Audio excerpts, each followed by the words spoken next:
Hello hi friends, ಎಲ್ಲರಿಗೂ ನಮಸ್ಕಾರ. ಎಲ್ಲರೂ ಹೇಗಿದ್ದೀರಾ? ಚೆನ್ನಾಗಿದ್ದೀರಾ ಅನ್ಕೋತೀನಿ. ನಾನು ಕೂಡ ಚೆನ್ನಾಗಿದ್ದೀನಿ. ಬನ್ನಿ, ಇವತ್ತು ಒಂದು ಸೂಪರ್ ಆದ ಉತ್ತರ ಕರ್ನಾಟಕ ರೆಸಿಪಿನ ಮಾಡ್ತಾ ಇದ್ದೀನಿ. ಯಾವ ರೀತಿ ಮಾಡೋದು ಅಂತ ನೋಡೋಣ. ಅದಕ್ಕಿಂತ ಮುಂಚೆ ನಮ್ಮ ಚಾನಲ್ಗೆ ಇನ್ನೂ ಯಾರೆಲ್ಲ ಸಬ್ಸ್ಕ್ರೈಬ್ ಆಗಿಲ್ಲ, ಪ್ಲೀಸ್ ಸಬ್ಸ್ಕ್ರೈಬ್ ಆಗಿ, ಹಾಗೆ ಒಂದು ಲೈಕ್ ಮಾಡಿ, ವಿಡಿಯೋ ಅನಿಸಿಕೆನ ಕಮೆಂಟ್ ಮಾಡಿ ತಿಳಿಸಿ. ನಮಗೂ ಇನ್ನೂ ಹೊಸ ಹೊಸ ವಿಡಿಯೋ ರೆಸಿಪಿಗಳನ್ನ ಮಾಡೋಕ್ಕೆ ಖುಷಿ ಆಗುತ್ತೆ. ಬನ್ನಿ, ಇದು ಇವಾಗ ಯಾವ ರೀತಿ ಮಾಡೋದು ಅಂತ ನೋಡೋಣ. ಇಲ್ಲಿ ನಾನು ಒಂದು ಬಾಣಲಿ ಇಟ್ಕೊಂಡು ಎಣ್ಣೆನ ಕಾಯಕ್ಕೆ ಇಟ್ಟಿದ್ದೀನಿ. ಎಣ್ಣೆ ಕಾದ ತಕ್ಷಣ ಇಲ್ಲಿ ನಾನು ನೋಡಿ ಪೇಪರ್ ಅವಲಕ್ಕಿನ ಹಾಕೋತಾ ಇದ್ದೀನಿ. ಯೆಲ್ಲೋ ಕಲರ್ ಪೇಪರ್ ಅವಲಕ್ಕಿ ಸಿಗುತ್ತೆ, ವೈಟ್ ಕಲರ್ ಪೇಪರ್ ಅವಲಕ್ಕಿ ಕೂಡ ಸಿಗುತ್ತೆ ನಿಮಗೆ. ಯೆಲ್ಲೋ ಕಲರಿಂದ ಇದು ತುಂಬ ಟೇಸ್ಟಿಯಾಗಿರುತ್ತೆ. ವೈಟ್ ಅವಲಕ್ಕಿಗಿಂತ ಇದು ತುಂಬ ಟೇಸ್ಟಿಯಾಗಿರುತ್ತೆ. ಹಾಗಾಗಿ ಈ ಅವಲಕ್ಕಿನ ನಾನು ಇಲ್ಲಿ ತೊಗೊಂಡಿದ್ದೀನಿ. ಇದನ್ನು ಚೆನ್ನಾಗಿ ಎಣ್ಣೆಯಲ್ಲಿ ಫ್ರೈ ಮಾಡಿ ಎತ್ತಿ ತಗೋಬೇಕು. ಬಿಸಿ ಎಣ್ಣೆಗೆ ಹಾಕೋಬೇಕಿದು. ಉರಿ ಸ್ವಲ್ಪ ಫಾಸ್ಟಾಗಿದ್ರೇ ಚೆನ್ನಾಗಿರುತ್ತೆ. ಈ ರೀತಿ ನಾನೆಲ್ಲ ಫ್ರೈ ಮಾಡಿಕೊಂಡು ತೊಗೊಂಡಿದ್ದೀನಿ. ನೀವು ನೋಡ್ತಾ ಇರಬೇಕು ನೋಡಿ, ಚೆನ್ನಾಗಿ ಇದೆಲ್ಲ ಫ್ರೈ ಮಾಡ್ಕೊಂಡು ತೊಗೊಂಡು ಆಮೇಲೆ ಇದಕ್ಕೆ ನಾನಿಲ್ಲಿ ಕಡಲೆಪುರಿ ಕೂಡ ನಾನು ಮಿಕ್ಸ್ ಮಾಡ್ತೀನಿ. ನೋಡ್ತಾ ಇರಬೇಕಿಲ್ಲಿ ನೀವು, ಕಡಲೆಪುರಿನ ಮಿಕ್ಸ್ ಮಾಡ್ತಾಯಿದ್ದೀನಿ. ನಾನಿಲ್ಲಿ 1 kg ಇರುವಂಥ ಕಡಲೆಪುರಿನ ನಾನು ಇದ್ರ ಜೊತೆಗೆ ಮಿಕ್ಸ್ ಮಾಡ್ತಾಯಿದ್ದೀನಿ. ಎರಡೂ ಮಿಕ್ಸ್ ಮಾಡಿ ಮಾಡೋದ್ರಿಂದ ತುಂಬ ಚೆನ್ನಾಗಿರುತ್ತೆ, ತಿನ್ನೋಕ್ಕೆ ಟೇಸ್ಟ್ ಕೂಡ ಇರುತ್ತೆ. ಹಾಗಾಗಿ ನಾನು ಎರಡು ಮಿಕ್ಸ್ ಮಾಡಿಕೊಂಡು ತೊಗೋತಾ ಇದ್ದೀನಿ. ಇವೆರಡನ್ನ ನೀಟಾಗಿ ಮಿಕ್ಸ್ ಮಾಡ್ಕೋಬೇಕು. ಅದಾದಮೇಲೆ ನಾನಿಲ್ಲಿ ಅದೇ ಎಣ್ಣೆಗೆ ನಾನಿಲ್ಲಿ ಕಡಲೆ ಬೀಜನ ಹಾಕ್ಕೊಂಡು ಫ್ರೈ ಮಾಡ್ಕೋತಾ ಇದ್ದೀನಿ.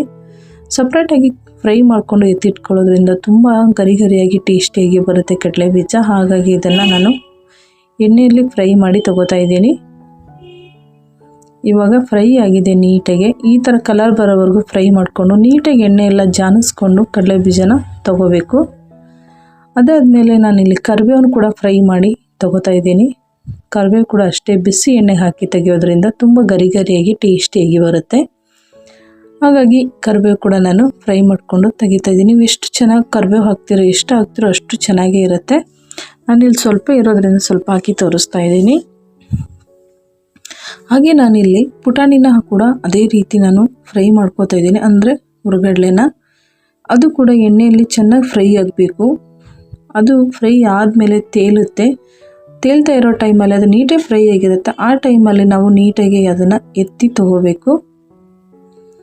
ಈ ರೀತಿ ಮಾಡೋದ್ರಿಂದ ನಾವು ಮಾಡೋ ರೆಸಿಪಿಗೆ ತುಂಬ ಅಂದರೆ ತುಂಬ ಟೇಸ್ಟ್ ಕೊಡುತ್ತೆ. ಬಾಯಿ ಕೂಡ ತುಂಬ ರುಚಿಯಾಗಿರುತ್ತೆ ತಿನ್ನೋಕ್ಕೆ. ಇದು ನೋಡಿ, ಇಷ್ಟು ಚೆನ್ನಾಗಿ ಫ್ರೈ ಮಾಡ್ಕೋಬೇಕು. ಇದೆಲ್ಲ ಫ್ರೈ ಆದಮೇಲೆ ನಾವಿಲ್ಲಿ ಇದಕ್ಕೆ ಬೆಳ್ಳುಳ್ಳಿನ ಹಾಕೋಬೇಕಾಗುತ್ತೆ. ಬೆಳ್ಳುಳ್ಳಿ ನೀಟಾಗಿ ಜಜ್ಕೊಳ್ಳೋದೇನು ಬೇಡ, ಸ್ವಲ್ಪನೇ ಜಜ್ಕೊಳ್ಬೇಕು. ಕಾದಿರೋ ಎಣ್ಣೆ ಹಾಕ್ಕೊಂಡು ಸ್ವಲ್ಪ ನೀಟಾಗಿ ಅದನ್ನು ಫ್ರೈ ಮಾಡ್ಕೋಬೇಕು. ಬೆಳ್ಳುಳ್ಳಿ ಚೆನ್ನಾಗಿ ಫ್ರೈ ಆದಮೇಲೆ ಇಲ್ಲಿ ನಾವು ಕಡಲೆ ಬೀಜನ ಹಾಕ್ಕೋಬೇಕು. ಅಂದರೆ ಶೇಂಗದ ಕಾಳನ್ನ ಹಾಕ್ಕೊಂಡು ಸ್ವಲ್ಪ ಮಿಕ್ಸ್ ಮಾಡ್ಕೋಬೇಕು.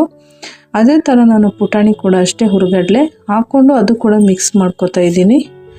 ಚೆನ್ನಾಗಿ ಕೂಡ ಅದನ್ನು ಮಿಕ್ಸ್ ಮಾಡ್ಕೊಂಬಿಡಬೇಕು. ಫ್ರೈ ಮಾಡೋದೇನು ಬೇಡ, ಫಸ್ಟೇ ಫ್ರೈ ಮಾಡ್ಕೊಂಡಿರ್ತೀವಿ. ಹಾಗಾಗಿ ಮಿಕ್ಸ್ ಮಾಡಿಕೊಂಡ್ರೆ ಸಾಕಾಗುತ್ತೆ. ಇಲ್ಲಿ ನಾನು ಕಲರ್ಗೆ ಅಂತ ಒಂದು ಅರ್ಧ ಸ್ಪೂನಷ್ಟು ಅರಿಶಿನ ಹಾಕ್ತಾಯಿದ್ದೀನಿ. 1 ಸ್ಪೂನು ಖಾರದ ಪುಡಿ, 1 ಸ್ಪೂನು ಮಸಾಲ ಖಾರ ಪುಡಿ ಹಾಕ್ಕೊತಾ ಇದ್ದೀನಿ. 1 ಸ್ಪೂನು ನಾನಿಲ್ಲಿ ಧನಿಯಾ ಪೌಡ್ರನ್ನ ಹಾಕ್ಕೊಂಡಿದ್ದೀನಿ. ಯಾಕಂದರೆ ಇದು ಹಾಕೋದ್ರಿಂದ ತುಂಬ ಟೇಸ್ಟಿಯಾಗಿ ಬರುತ್ತೆ. ಮಸಾಲ ಖಾರ ಹಾಕೋದ್ರಿಂದ ಅಷ್ಟೇ ಸೂಪರಾಗಿ ಟೇಸ್ಟ್ ಇರುತ್ತೆ ತಿನ್ನೋಕ್ಕೆ. ಹಾಗೆ ರುಚಿಗೆ ತಕ್ಕಷ್ಟು ಉಪ್ಪನ್ನ ಹಾಕ್ಕೊಂಡು ಅದನ್ನು ಎಣ್ಣೆಯಲ್ಲಿ ಚೆನ್ನಾಗಿ ಫ್ರೈ ಮಾಡ್ಕೋಬೇಕು. ಉಪ್ಪು ಖಾರ ಎಲ್ಲ ಹಿಡ್ಕೊಂಡು ಆದಮೇಲೆ ನಾವು ಕಡಲೆಪುರಿಗೆ ತೊಗೊಂಬಂದು ಆ ಮಸಾಲಾನ ಸುರಿಬೇಕು. ಅದಾದಮೇಲೆ ಅದೇ ಬಾಣಲಿಗೆ ನಾವು ಸ್ವಲ್ಪ ಕಡಲೆಪುರಿ ಹಾಕ್ಕೊಂಡು ಮಿಕ್ಸ್ ಮಾಡ್ಕೋಬೇಕು. ಅಂದರೆ ಎಣ್ಣೆ ಅಂಟ್ಕೊಂಡಿರುತ್ತೆ, ಮಸಾಲ ಅಂಟ್ಕೊಂಡಿರುತ್ತೆ. ಹಾಗಾಗಿ ಚೆನ್ನಾಗಿ 1-2 ಸತಿ ಹಾಕ್ಕೊಂಡು ಈ ರೀತಿ ನಾವು ಮಿಕ್ಸ್ ಮಾಡ್ಕೋಬೇಕು. ಅದಾದಮೇಲೆ ನಾವು ಕಡಲೆಪುರಿಗೆ ಹಾಕ್ಕೊಂಡಿರುವಂಥ ಮಸಾಲಾನ ನೀಟಾಗಿ ಅದನ್ನು ಒಗ್ಗರಣೆನ ಮಿಕ್ಸ್ ಮಾಡ್ಕೋಬೇಕು. ಚೆನ್ನಾಗಿ ಅದು ಮಿಕ್ಸ್ ಆಗಬೇಕು. ಆ ರೀತಿ ನಾವು ಇಲ್ಲಿ ಮಿಕ್ಸ್ ಮಾಡ್ಕೋಬೇಕಾಗತ್ತೆ. ಉಪ್ಪು ಖಾರ ಎಲ್ಲ ಪ್ರತಿಯೊಂದು ಕಡಲೆಪುರಿಗೆ ಅಂಟ್ಕೋಬೇಕು. ಆ ರೀತಿ ನಾವು ಅದನ್ನು ಮಿಕ್ಸ್ ಮಾಡೋದ್ರಿಂದ ತುಂಬ ಚೆನ್ನಾಗಿರುತ್ತೆ. ಕಡಲೆ ಬೀಜ ಮತ್ತು ಬೆಳ್ಳುಳ್ಳಿ ಎಷ್ಟು ಹಾಕ್ತಿರೋ ಅಷ್ಟು ಟೇಸ್ಟ್ ಆಗುತ್ತೆ ಈ ಕಡಲೆಪುರಿ ಒಗ್ಗರಣೆನ. ಫಸ್ಟು ನಾನೊಂದು ರೆಸಿಪಿ ಹಾಕಿದ್ದೆ ಕಡಲೆಪುರಿದು, ಗ್ರೀನ್ ಕಡಲೆಪುರಿ ಒಗ್ಗರಣೆ ಮಾಡೋದು ಹಾಕಿದ್ದೀನಿ. ನೋಡಿಲ್ಲ ಅಂದರೆ ನೋಡ್ಕೊಂಬನ್ನಿ. ಇದು ನಾನು ಎರಡೂ ಮಿಕ್ಸ್ ಮಾಡಿರೋದು ಹಾಕಿದ್ದೀನಿ. ಹಾಗೆ ನಾನು ಪೇಪರ್ ಅವಲಕ್ಕಿದು ಸಪ್ರೇಟು ಒಂದು ಒಗ್ಗರಣೆ ರೆಸಿಪಿನ ಹಾಕಿದ್ದೀನಿ. ಯಾರು ನೋಡಿಲ್ಲ ಅಂದರೆ ಅದು ಕೂಡ ನೋಡಿ. ಅದು ಸಪ್ರೇಟಾಗಿ ಪೇಪರ್ ಅವಲಕ್ಕಿ ಮಾತ್ರ ನಾನು ಅದು ಮಾಡಿ ತೋರಿಸಿರೋದು. ಇದು ಎರಡು ಮಿಕ್ಸ್ ಮಾಡಿ ನಿಮಗೆ ಮಾಡಿ ತೋರಿಸ್ತಾ ಇರೋದು. ನೋಡಿ ಇವಾಗ ಸೂಪರ್ ಆದ ಸಾಯಂಕಾಲ ಸ್ನ್ಯಾಕ್ಸ್ ನಮಗೆ ರೆಡಿಯಾಗಿದೆ. ಯಾರಾದರೂ ನೆಂಟರು ಬಂದಾಗ ಕೂಡ ನೀವು ಈ ರೀತಿ ಮಾಡಿ ಇಟ್ಕೊಂಡಾಗ ಅವರಿಗೆ ಹಾಕಿ ಕೊಡೋಕ್ಕೆ ಈಸಿ ಆಗುತ್ತೆ. ಮಕ್ಕಳಿಗೆ ಕೂಡ ಸಾಯಂಕಾಲ ಸ್ಕೂಲಿಂದ ಬಂದು ತಿನ್ನೋಕ್ಕೆ ಕೂಡ ಚೆನ್ನಾಗಿರುತ್ತೆ. ದೊಡ್ಡವ್ರಿಗೆ ಟೀ ಜೊತೆಗೆ ಸ್ವಲ್ಪ ಹಾಕಿ ಕೊಟ್ಟರೆ ಟೀ ಕುಡಿತಾ ತಿಂತಾ ಇದ್ರೆ ಎಷ್ಟು ಸೂಪರ್ ಆಗಿರುತ್ತೆ ಅಲ್ವಾ. ಹಾಗಾಗಿ ಈ ರೀತಿ ಕೂಡ ನೀವು ಮಾಡಿ ಇಟ್ಕೊಳ್ಳಿ. ನಿಮಗೂ ಕೂಡ ಇಷ್ಟ ಆಯ್ತು ಅನ್ಕೋತೀನಿ. ಯಾರಿಗೆಲ್ಲ ಇಷ್ಟ ಆಯಿತು ಒಂದು ಲೈಕ್ ಮಾಡಿ, ಮತ್ತು ಈ ಚಾನಲ್ನ ಸಬ್ಸ್ಕ್ರೈಬ್ ಮಾಡ್ಕೊಳ್ಳಿ. ಇದೇ ರೀತಿ ಹೊಸ ಹೊಸ ರೆಸಿಪಿನ ನಾನು ಅಪ್ಲೋಡ್ ಮಾಡ್ತಾ ಇರ್ತೀನಿ. ಇನ್ನೂ ನಿಮಗೆ ಬೇರೆ ರೀತಿ ರೆಸಿಪಿಗಳು ಬೇಕಂದರೆ ಕಮೆಂಟ್ ಬಾಕ್ಸಲ್ಲಿ ಕಮೆಂಟ್ ಮಾಡಿ ತಿಳಿಸಿ. ಖಂಡಿತ ನಾನು ಆ ರೆಸಿಪಿ